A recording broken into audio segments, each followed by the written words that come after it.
अस्सलाम वालेकुम जी students, 12th class की मैथमेटिक्स के साथ लेक्चर नंबर 17 हम लिमिट का तज़किरा कर रहे हैं, जिसमें हमने पिछले लेक्चर में लिमिट का मुकम्मल कंसेप्ट हासिल करने की कोशिश की है कि लिमिट होती क्या है।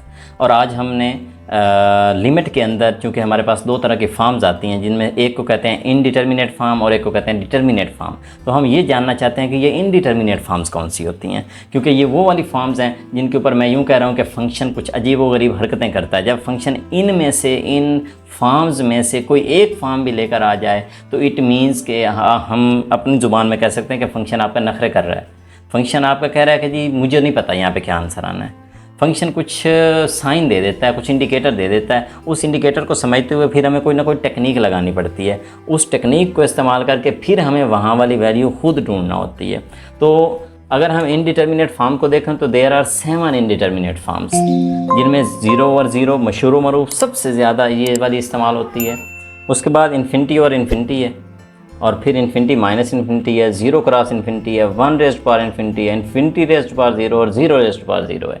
ये 7 ऐसी हम कह सकते हैं कि फॉर्म्स हैं। कभी कभी क्वेश्चन इन फॉर्म पे आके अटक जाता है। तो जब ये वाली फॉर्म आए तो एक्चुअली आपने ये नहीं कह देना कि ये आंसर हो गया। इनका आंसर नहीं होता, इनका आंसर आपको किसी तरीके से निकालना पड़ता है। मैं आपको समझाता हूँ, इनमें से मैं आपको एक दो कंफर्म करवाता हूँ कि कैसे ये आंसर नहीं होता और कैसे किसका आंसर होता है। तो अब ज़रा देखें, सबसे पहले 0 और 0 को देखें। मोस्टली क्वेश्चन हमारे 0 और 0 पे आके अटकते हैं। तो जब 0 और 0 आ जाए तो इसमें पता नहीं होता, पता कौन सा जवाब है। हमें जवाब फिर ढूंढना पड़ता है और उसके लिए हमें टेक्निक्स लगानी पड़ती हैं। तो आज के लेक्चर में साथ साथ आपको मैं टेक्निक्स भी बता देता हूँ कि कौन सी फॉर्म आ जाए तो आपने कौन सी टेक्निक लगानी है, ताकि आप फिर बड़ी आसानी से अपने क्वेश्चन हल करते जाएँ। ये देखें बगैर कि ये पता नहीं कौन सा क्वेश्चन था, आप क्वेश्चन देखें, फॉर्म देखें और आंसर निकाल दें। ये जो 0 और 0 फॉर्म है ना, एक्चुअली अगर इसके ऊपर हम गौर करें तो 0 और 0 फॉर्म के 4 पार्ट्स होते हैं।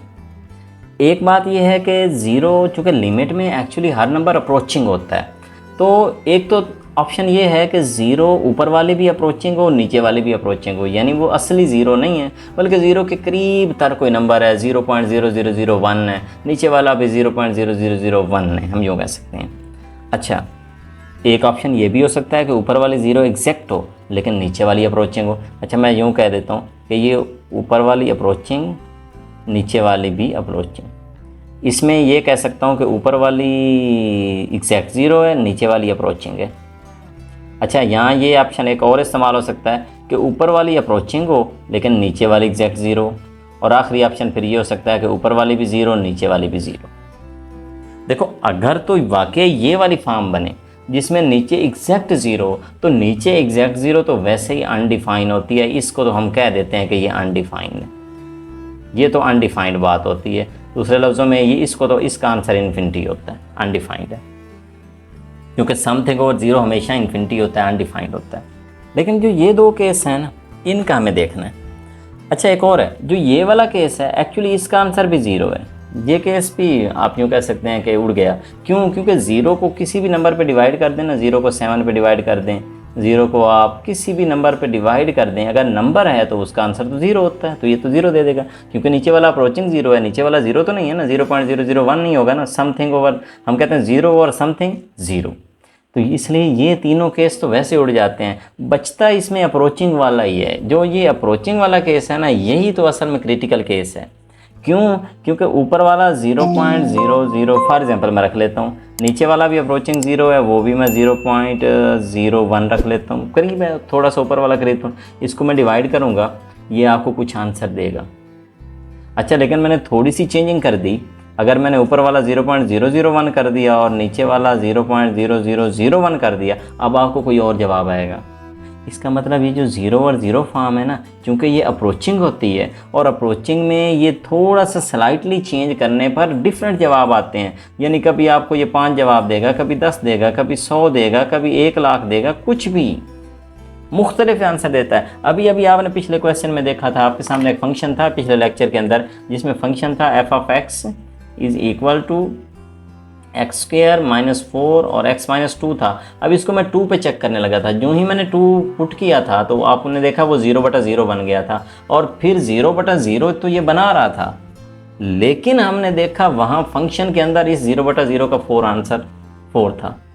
कभी आप देखेंगे 0/0 का आंसर 50 आ जाएगा, कभी 100 आ जाएगा, कभी 10 आ जाएगा, कुछ भी। तो लेकिन कैसे निकलेगा, हर बार फंक्शन से थोड़ी निकालेंगे। इसकी बकायदा टेक्निक है, अभी बताता हूँ कि हम कैसे करेंगे कि जब वो ज़ीरो और इसलिए 0/0 एक्चुअली ये अप्रोचिंग है, ये अप्रोचिंग ज़ीरो। इन्फिनिटी का भी यही है, इन्फिनिटी होती ही अप्रोचिंग है, इन्फिनिटी तो एग्जैक्ट होती ही नहीं। जब इन्फिनिटी बटा इन्फिनिटी बन जाए ना तो फिर पक्की बात है ये अनडिफाइंड, ये इनडिटर्मिनेट फॉर्म है, इसका कुछ भी आंसर हो सकता है, आपको नहीं पता। इसलिए इन्फिनिटी माइनस इन्फिनिटी, दो नंबर हैं, अप्रोच इन्फिनिटी कर रहे हैं, एक भी इन्फिनिटी के करीब है, दूसरा भी इन्फिनिटी के करीब है, हम दोनों को माइनस करते हैं, हो सकता है कुछ 10 आंसर आ जाए, 50 आ जाए, क्योंकि दोनों करीब तर हुए खड़े हैं ना, तो पता क्या कौन सा आंसर आएगा, हमें नहीं ना पता चलेगा। देखो 1 लाख, मैं कहता हूँ 10,50,70,000 है, दूसरा 10,50,70,002 है, तो थोड़ा सा ही फ़र्क होगा ना। तो दोनों अप्रोचिंग टू इन्फिनिटी हैं, कुछ भी जवाब आ सकता है, इसलिए इसका पता कोई नहीं है।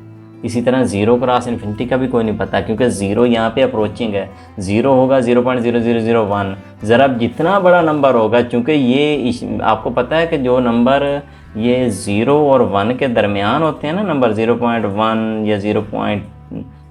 हम कह सकते हैं 2, 0.3, 1 से छोटे 0.9 हो गया, इनको जब भी किसी नंबर से मल्टीप्लाई किया जाता है ये उसको छोटा कर देते हैं, और अपने आप से मल्टीप्लाई हों तो बहुत छोटे हो जाते हैं। 0.9 को 0.9 से मल्टीप्लाई करें तो ये 0.81 हो जाता है। देखें 90 से 81 हो गया, छोटा हो गया।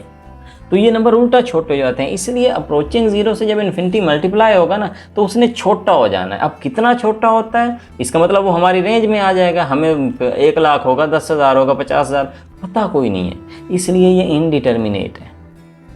1 रेज़ टू पावर इन्फिनिटी भी इनडिटर्मिनेट है, क्योंकि 1 भी अप्रोचिंग है यहाँ पे। 1 वही बात आगे ना, 1 हो सकता है 1 के करीब तर मैं 0.9 पे हूँ, और 0.9 की जब मैं पावर इन्फिनिटी लूँगा, इन्फिनिटी छोड़िए मैं 2 लूँगा तो जवाब छोटा हो गया, मैं 3 लूँगा तो पावर 3 यानी 3 बार ज़रब तो जवाब और छोटा हो जाना, मैं 4 लूँगा और छोटा, 5 लूँगा और छोटा, तो इन्फिनिटी पे जाऊँगा तो जवाब बहुत छोटा होना शुरू हो जाएगा, लेकिन कितना छोटा पता कहाँ पहुँचा है। इसलिए ये भी इनडिटर्मिनेट फॉर्म है, इसको भी किसी फार्मूले से देखना पड़ेगा कि हमारे क्वेश्चन के मुताबिक कौन सा आंसर आता है।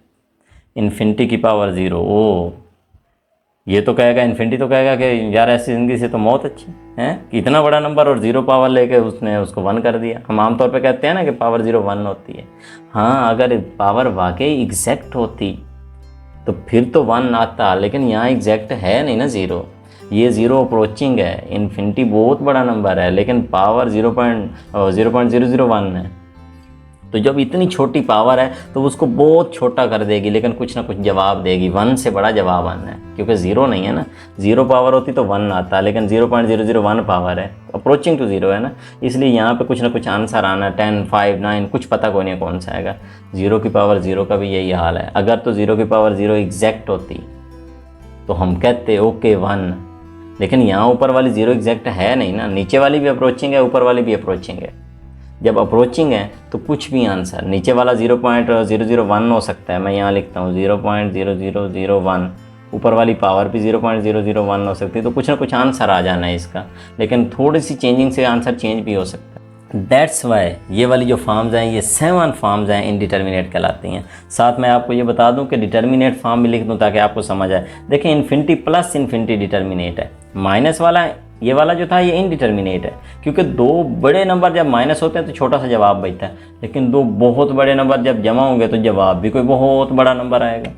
इसलिए इसका हमें पता है, हाँ इन्फिनिटी प्लस इन्फिनिटी ये इन्फिनिटी होगा, पहले इन्फिनिटी था तो उसमें इन्फिनिटी ऐड हो गया, हाँ और इन्फिनिटी आगे हो गया, पहले इन्फिनिटी था मल्टीप्लाई इन्फिनिटी हो गया, तो हाँ ये तो तय है ना, ये तो हमें समझ आया कि हाँ ये तो नंबर बहुत बड़ा हो जाएगा, इन्फिनिटी हो जाएगा। इन्फिनिटी की पावर इन्फिनिटी, ये भी इन्फिनिटी हो जाएगा, पहले इन्फिनिटी और उसकी पावरें वो ऊपर 2, 4, 6, 10, 50 बहुत गई। अच्छा, इसी तरह हम आगे देखते हैं 0 की पावर इन्फिनिटी।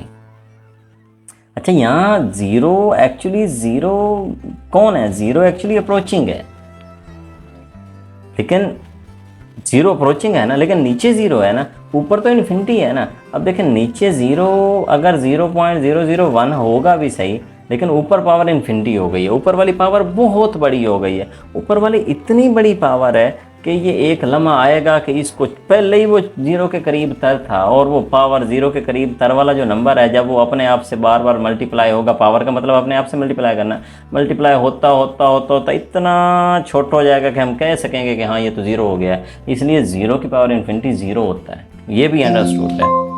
इन्फिनिटी की पावर 0, वो चूँकि पहले बहुत बड़ा नंबर था, उसकी पावर 0 अप्रोचिंग जो थी वो 0.11 थी, तो वो कुछ ना कुछ जवाब आएगा, ज़रूर आएगा। लेकिन 0 की पावर इन्फिनिटी ये 0 हो जाएगा। इसलिए ये वाली फॉर्म आपकी डिटर्मिनेट है, ये वाली 7 फॉर्म आपकी इनडिटर्मिनेट हैं। कभी भी किसी क्वेश्चन में ये वाली फॉर्म्स आ जाएँ, देन वी से कि हमें कोई ना कोई टेक्निक लगानी है, हमें आंसर निकालना है। ओके, तो अब देखते हैं कि अगर हमारे पास ये इनडिटर्मिनेट फॉर्म बन गई तो हम क्या करेंगे। हमारा अब टॉपिक है मेरा कि हाउ टू कैलकुलेट लिमिट, कि लिमिट कैलकुलेट कैसे करनी है। अब आपको आसान सी टेक्निक्स बताने लगा हूँ। आपने क्वेश्चन देखा और आपने क्वेश्चन में देखा कि 0/0 फॉर्म बन गई है, तो आपने हमेशा जब भी आपके सामने 0/0 फॉर्म बने, आपने उस सवाल को फैक्टराइज कर देना है। फैक्टराइज करके उसमें से जो फैक्टर कॉमन आ जाए ना, उसको काट देना है। क्योंकि वो 0/0 बनता ही इसलिए है क्योंकि उसके अंदर कोई ऐसा कॉमन फैक्टर होता है जो ऊपर भी आ रहा होता है, नीचे भी आ रहा होता है, वो मल्टीप्लाई हो रहा होता है और वही 0 कर रहा होता है। तो आप उसकी फैक्टराइजेशन करें। हमेशा 0/0 वाले सवाल की फैक्टराइजेशन करना होगी। फैक्टराइजेशन से वो फौरी सवाल आपका हल हो जाएगा और वो आपको वैल्यू देगा। ये बात भी तय है कि आपको वो वैल्यू देगा। ये जो आपके सामने क्वेश्चन था ना, f(x) = x² - 4 एंड x - 2, इस क्वेश्चन को जब मैं हल करने लगा था ना, तो ये लिमिट के तरीके से, वैसे तो आपको पता है ये 0/0 दे रहा था, तो इसकी फैक्टराइजेशन क्या कहती है। फैक्टराइजेशन ये कहती है कि x + 2 × x - 2 बनेगा। आपको पता है ये फार्मूला बनता है, तो नीचे भी x - 2, देखें ये कट जाएगा। अब आप बाकी क्या बच गया, x + 2। अब आप इसमें 2 पुट करें, देखें अब 2 पुट करने से कुछ भी नहीं कह रहा, और 4, और यही तो हमने कहा था पिछले लेक्चर में कि वो जो ब्रेक आया था वहाँ पे 4 आता था। तो इस तरह हम ये बाई फैक्टराइजेशन 0/0 फॉर्म हमेशा बाई फैक्टराइजेशन क्लियर होगी। आपके सामने इन्फिनिटी और इन्फिनिटी फॉर्म आ जाए, आपने ऊपर वाली रकम और नीचे वाली रकम दोनों रकमों में से आपने जो सबसे हाईएस्ट पावर है वो कॉमन लेनी है। तो ऊपर वाली रकम और नीचे वाली दोनों में से आपने हाईएस्ट पावर कॉमन ले लेनी है। इसके ऊपर x² है और नीचे x है, तो दोनों को कॉमन लेंगे। हम क्वेश्चन करेंगे, आपको समझ आएगा। मेन टेक्निक ये याद रखनी है कि इन्फिनिटी और इन्फिनिटी पे हमेशा हाईएस्ट पावर कॉमन ली जाती है।